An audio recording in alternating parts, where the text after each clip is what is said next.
everyone, welcome to the fourth meeting presentasi Communication Philosophy, as from the 1st of 2020 Class A.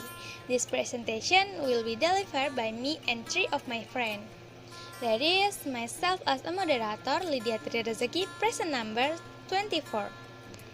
Then there was Kinanta Fadila, present number 35 as a speaker 1. Then there was Dwiki Aditya Mahendra, present number 14 as a speaker 2. And lastly, Bagus Muhammad Yusuf, present number 11 as a speaker 3. We bringing you the title of the presentation, Beyond the Doctrine of Science, with the themes, the participle of the philosophy of communication. Let's listen to the topic of our discussion at this meeting. Semiotic copy and position in Peirce's philosophical schema. On the one hand, it is clear that the question of science and semiosis is the topic of greatest interest to him, both in his initial and final writing. It is therefore not surprising that many scholars tend to interpret their entire philosophical project from a science theory point of view. On the other hand, it can be very difficult to understand what the words semiotic are actually intended to play in Peirce's scientific philosophical, as well as in the way the theoretical foundation of science are understood. While he can explain in detail successive definition and carefully classify science, he also left things unresolved, leaving somewhat disturbing gaps in this theory that might be the height of the glory. This discussion principally concerned to the semiotic concept, namely the question of the how-centered themes starting with the semiotic itself is to be answered.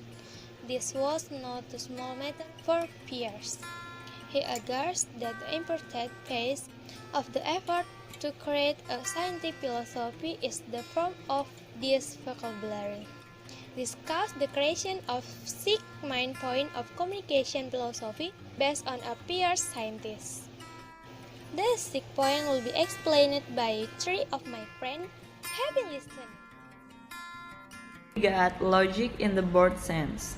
Peirce classified by limiting the domain of his inquiry to study the relationship of symbolic representations to their object. Hence, it can also be called the science of truth.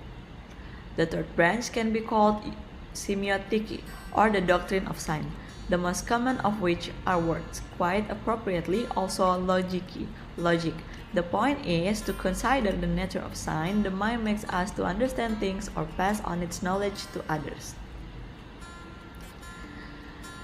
Peirce doubts that he has two viable options: designate logic in a broader sense as semiotic, and keep the term logic for a narrower acceptance, or use a term like criticism to denote a distinction from logic in a broad sense, namely semiotic. The highest type of symbol is a symbol that signifies growth, self-development, thought, and only from that representation in motion.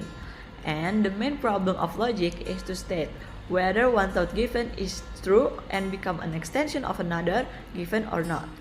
In other words, it is argument criticism.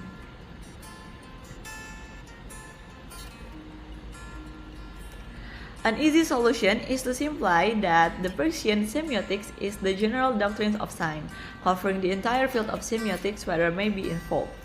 The fluctuation between doctrinal and scientific viewpoints in their characterization in the field of semiotics can be attributed to two different purposes.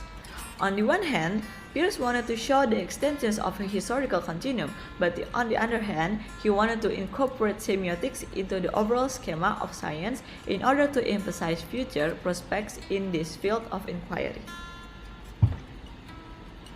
Peirce's doubts about the feasibility of introducing the prospective science may explain why he sometimes prefers the denominations of the doctrine of science. He admits that the science of science remains a desideratum.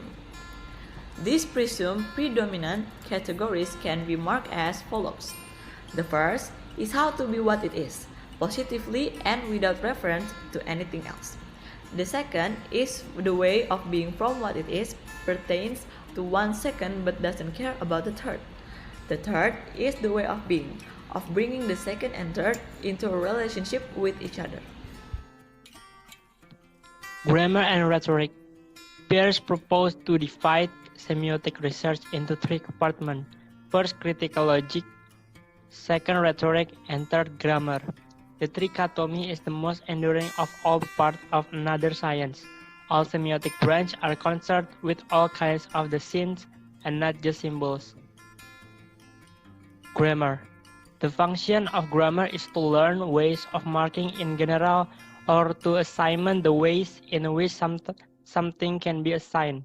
Grammar assigns the convolution of scenes that have significant or meaningful character. The basic component of his initial analysis of representational relation, namely root, object, and interpretant. Rhetoric is the beginning and the of semiotic, and grammar becomes a medium for adding rhetorical practice to our communication. The text of rhetoric is to ascertain the laws of the law through every scientific intelligence, one sign which gives birth to another sign, and primarily one thought gives birth to another sign. Logic, grammar, and rhetoric, these three things turn out to be the main topic of semiotics, but cannot be distinguished based on the Chantine hierarchy. Rhetoric is the more fundamental to a semiotic, also in philosophy in general, than we are accustomed to. Relationship that cannot be simplified. Later, the theoretical category will relate to phenomenology. Phenomenology stems from the experience that is central to philosophy, but in fact, phenomenology only looks at the state of appearance and closes the eyes to certain studies, so it is difficult or cannot be used positive signs. First characteristic of the problem of science in genetic semiotic. The content is simple, the premise is simple, that is, the sign relation is not simplified tradition. Through simple mathematics, Peirce explained his reduction thesis. He summarized the phenomenological concept into points. First, the sufficiency theorem, which is the one of or more signs.